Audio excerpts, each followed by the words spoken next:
انتم على راسي. وخلصنا من داعش ابدا. خلصنا من داعش. ما ظل داعش. ذبحونا ما ظل داعش خالص.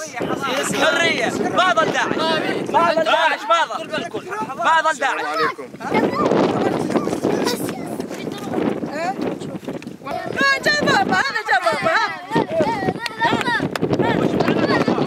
تحررنا يا ابو علي.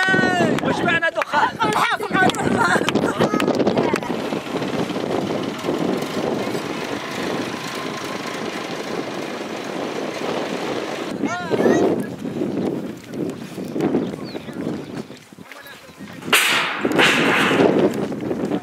ده طبيعي.